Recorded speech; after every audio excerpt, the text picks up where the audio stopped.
আসসালামু আলাইকুম রহমতুল্লাহি ওবারাকাতুহ। প্রিয় সত্যকথন চ্যানেলের শ্রোতা বন্ধুরা, আশা করি আল্লাহ পাকের অশেষ মেহেরবানিতে আপনারা সকলে ভালো আছেন। ইমাম মাহদী পৃথিবীতে পদার্পণ করবেন আকাশ থেকে। ঈসা আলাইহিস সালামের অবতরণ, দাজ্জাল, ইয়াজুজ মাজুজ ও দাব্বাতুল আরদের আবির্ভাব, সূর্য পূর্ব দিক থেকে ওঠা ইত্যাদি কিয়ামতের আলামতের আগে। কিয়ামতের দিন তো সকল নবী ও ওলি একত্র হবেন। ইমাম মাহদী পৃথিবীতে ইসলাম ধর্মকে শক্তিশালী করবেন। তার আবির্ভাবের সময় দুনিয়াতে অন্যায় অত্যাচার ছড়িয়ে থাকবে।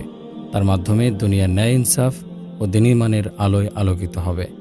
ইমাম মাহদীর নাম ও পিতার নাম হবে রাসূল সাল্লাল্লাহু আলাইহি সাল্লামের নাম ও তার পিতার নামে। আকার আকৃতি হবে রাসূল সাল্লাল্লাহু আলাইহি সাল্লামের মতো। সর্বোপরি তিনি হবেন রাসূল সাল্লাল্লাহু আলাইহি ওয়াসাল্লামের বংশধর, অর্থাৎ ফাতেমা রাদিয়াল্লাহু আনহার বংশের একজন। তিনি মক্কা মুকাররমায় আত্মপ্রকাশ করবেন। তার হাতে প্রথম যারা বায়াত হবেন তাদের সংখ্যা থাকবে বদরী সাহাবী ও তালুত বাহিনীর সংখ্যার অনুরূপ। তিনি মানুষের মাঝে বিপ্লব সংঘটিত করবেন। হিজাজের লোকদের সংশোধনের পর সিরিয়া ও ফিলিস্তিন ইত্যাদি শহরের লোকদের সংশোধন করবেন। তার রাজধানী হবে বাইতুল মুকাদ্দাস। তার শাসনকাল হবে ৫, ৭ বা ৯ বছর। এ ব্যাপারে কমপক্ষে ৪০টি সহিহ হাদিস আমার চোখে পড়েছে। হাসান ও জয়ীফ পর্যায়ের হাদিস আরও অনেক রয়েছে। এ সকল বর্ণনা তিরমিজি শরীফ, মুস্তাদরাকে হাকিম, আবু দাউদ ও মুসলিম শরীফে আছে।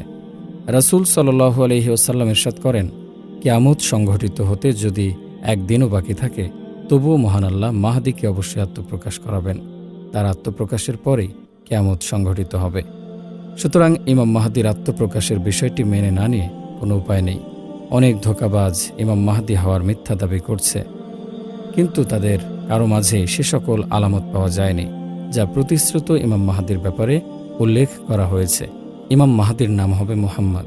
আব্দুল্লাহ ইবনে মাসউদ রাদিয়াল্লাহু আনহু থেকে বর্ণিত আছে, রাসূল সাল্লাল্লাহু আলাইহি সাল্লাম ইরশাদ করেছেন, ততদিন পর্যন্ত পৃথিবীর সমাপ্তি হবে না যতদিন না আমার আহলে বায়াত বংশধরের মধ্য থেকে এক ব্যক্তি আরবের বাদশাহ হবে, যার নাম হবে আমার নামে, অর্থাৎ মুহাম্মদ। আব্দুল্লাহ ইবনে মাসউদ রাদিয়াল্লাহু আনহু থেকে বর্ণিত, রাসূল সাল্লাল্লাহু আলাইহি সাল্লাম ইরশাদ করেছেন, আমার আহলে বায়াতের মধ্য থেকে একজন খলিফা হবে, তার নাম আমার নামের অনুরূপ হবে। আবু হুরায়রা রাদিয়াল্লাহু আনহু থেকে বর্ণিত আছে, রাসূল সাল্লাল্লাহু আলাইহি সাল্লাম বলেছেন, পৃথিবীর সমাপ্তি ঘটতে যদি একদিনও বাকি রয়ে যায়, তবুও মহান আল্লাহ সেই দিনটিকে দীর্ঘ করে দেবেন এবং ওই ব্যক্তি ইমাম মাহদী খলিফা হবে।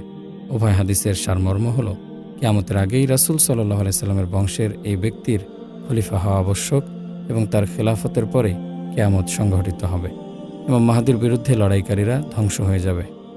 উম্মুল মুমিনিন আয়েশা সিদ্দিকা রাদিয়াল্লাহু আনহা বর্ণনা করেন, রাসূল সাল্লাল্লাহু আলাইহি সাল্লাম ইরশাদ করেছেন, নিকটতম যুগে কাবা ঘরে একটি জাতি আশ্রয় নেবে। তারা শক্তি, সামর্থ্য, জনসংখ্যা ও অস্ত্রশস্ত্রে খুব দুর্বল হবে। তাদের বিরুদ্ধে যুদ্ধ করতে শাম থেকে একটি সৈন্যবাহিনী রওনা হবে, কিন্তু যখন মক্কা ও মদিনার মাঝামাঝি এক মরু প্রান্তরে পৌঁছবে, তখন তাদেরকে ভূগর্ভে ধসিয়ে দেওয়া হবে। আয়েশা রাদিয়াল্লাহু আনহা থেকে বর্ণিত আরেকটি হাদিসে আছে, একবার ঘুমন্ত অবস্থায় রাসূল সাল্লাল্লাহু আলাইহি সাল্লামের পবিত্র দেহ কেঁপে উঠল। আমরা জিজ্ঞেস করলাম, হে আল্লাহর রাসূল, এমন কেন হলো?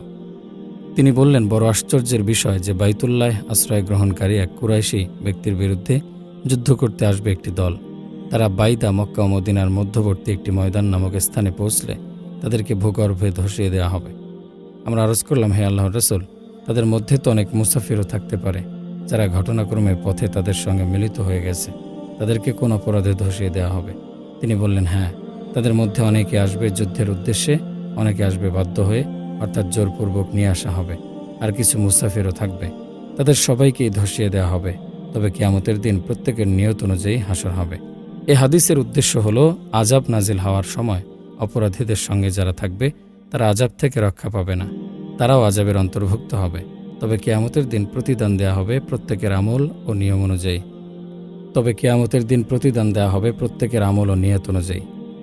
ইমাম মাহদী অগণিত সম্পদ ব্যয় করবেন।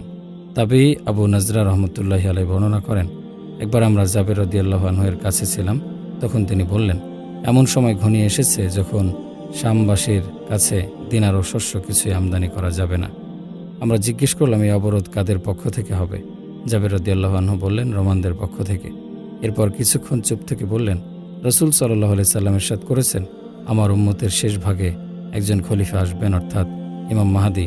যিনি হিসাব না করে মুঠি ভরে ভরে সম্পদ বিতরণ করবেন। এ হাদিসের বর্ণনাকারী আল জারিরি রহমতুল্লাহি আলাইহি বলেন, আমি আমার শাইখ আবু নাজরা ও আবুল আলাকে জিজ্ঞেস করলাম, হাদিসে উল্লেখিত খলিফার ব্যাপারে আপনাদের মতামত কি? তিনি কি ওমর ইবনু আব্দুল আজিজ?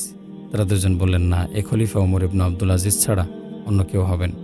এ সকল হাদিসে ইমাম মাহাদির কথা স্পষ্টভাবে উল্লেখ না থাকলেও অন্যান্য সহিহ হাদিসে পরিষ্কারভাবে উল্লেখ আছে যে বাইতুল্লাহ আশ্রয় গ্রহণকারী ব্যক্তি ইমাম মাহাদি হবেন, যার বিরুদ্ধে যুদ্ধ করতে সুফিয়ানির সৈন্যবাহিনী শাম থেকে রওনা হবে এবং 22 নামক স্থানে তাদেরকে ভূগর্ভে ধসিয়ে দেয়া হবে।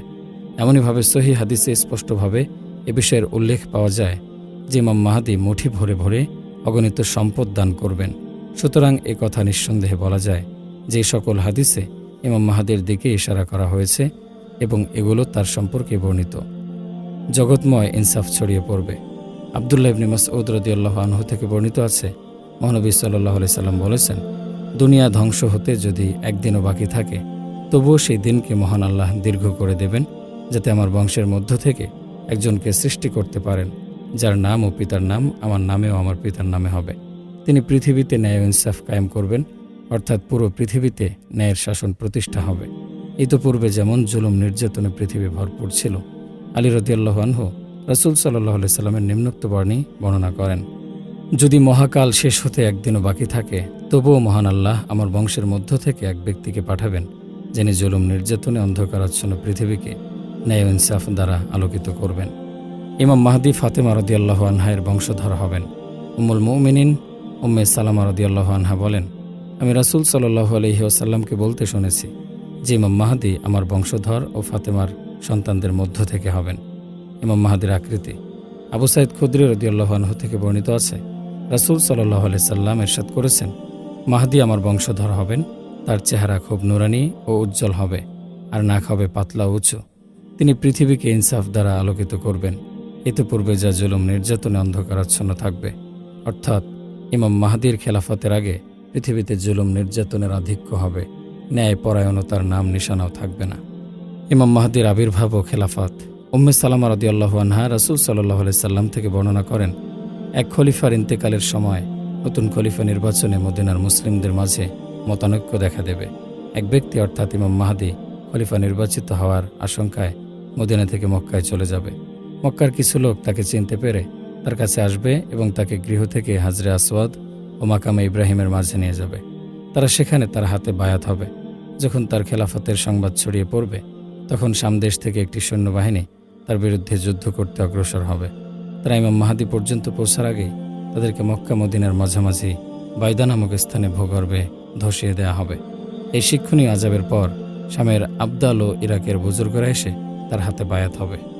এরপর এক কুরাইশি ব্যক্তি অর্থাৎ সুফিয়ানি, যার মাতুলালয় হবে কালব গোত্রে, খলিফা মাহদি ও তার সঙ্গীদের বিরুদ্ধে যুদ্ধ করার জন্য একদল সেনাবাহিনী পাঠাবে। ইমাম মাহদি যুদ্ধে জয়ী হবেন। এটি হলো কালবের যুদ্ধ। এ যুদ্ধে অর্জিত গনিমতে যে ব্যক্তি শরিক থাকবে না, সে হবে ক্ষতিগ্রস্ত। এই যুদ্ধের পর ইমাম মাহদি খুব দান খয়রাত করবেন, মানুষকে নবীর সুন্নতের ওপর পরিচালিত করবেন। দুনিয়ায় ইসলাম ধর্ম পরিপূর্ণভাবে প্রতিষ্ঠিত হবে, অর্থাৎ দুনিয়ায় ইসলাম পুরোপুরি বিজয় ও প্রাবল্য লাভ করবে। ইমাম মাহদি 7 বছর, অন্য বর্ণনা অনুযায়ী 9 বছর খেলাফতের দায়িত্ব পালন করে ইন্তেকাল করবেন। মুসলিমরা তার জানাজার নামাজ আদায় করবে।